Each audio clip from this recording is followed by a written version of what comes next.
seems everywhere you look at the moment, it's all about finding ever more creative and outlandish ways to try and thwart Brexit. Today, of course, it's Labour pumping up their conference with threats to vote down any deal that amounts to more than just Brexit in name only. Bruno. The SNP obviously just want to delay the negotiations. That way they can delay their decision on another Scottish independence referendum.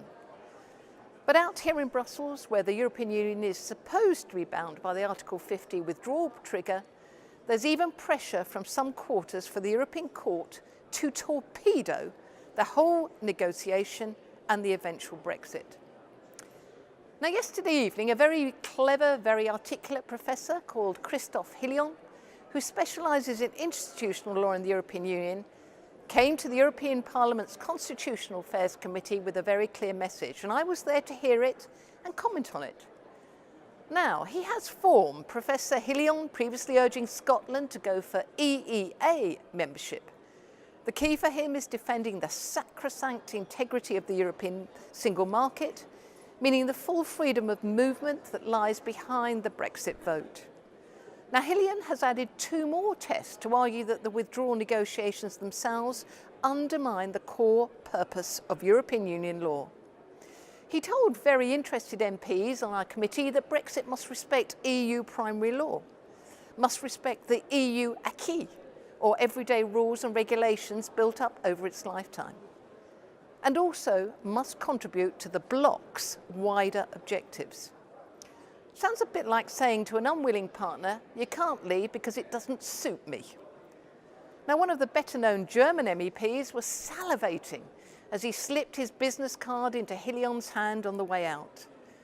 The not entirely nutty professor claimed the dispute resolution mechanism designed to give Theresa May a way to say the ECJ would not still be final arbiter in all contentious decisions in itself is in fact counter to European Union law.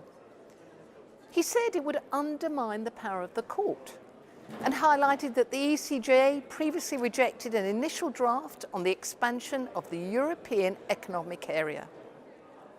He says the failure to agree how to implement Brexit as it affects the EEA, or in a nutshell, the EFTA countries, Norway, Liechtenstein, etc., already means, quote, fragmentation of the single market, close quote.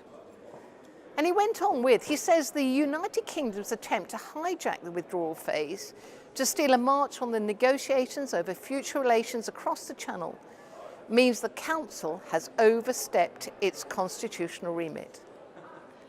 What does this all mean in practice then?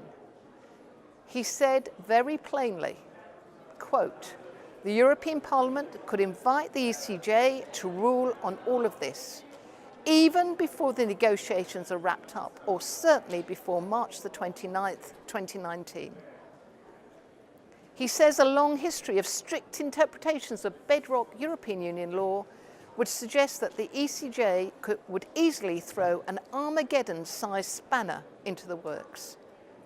Cue much scurrying around from the Europhile plotters, I can tell you.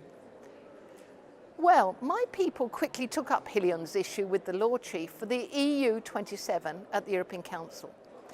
Ahead of an October summit where they're trying to camouflage increasingly desperate negotiations with the calling of a special November summit, the wonderfully named and eminently sensible Hubert Legal takes a different tack. Yes, Hillion's legal argument holds more than water, he said, but the Parliament as a whole will never take this nuclear option, so he thinks and says. Monsieur Legal deals in politics as much as the law. He's the one who changed his interpretation of the Lisbon Treaty to say Scotland would need unanimity to become a separate EU member, having initially told leaders a qualified majority decision would suffice. He says the only way Hillion's law could be invoked would be in a citizen challenge, meaning time to get back round all those signatories to a so-called second people's vote if Remainers want to sue the European Union institutions at the ECJ and thwart Brexit this way. And time, as everyone tells us, is fast running out. And what's going to be happening next? Well, battle for Britain, battle for Brexit is underway.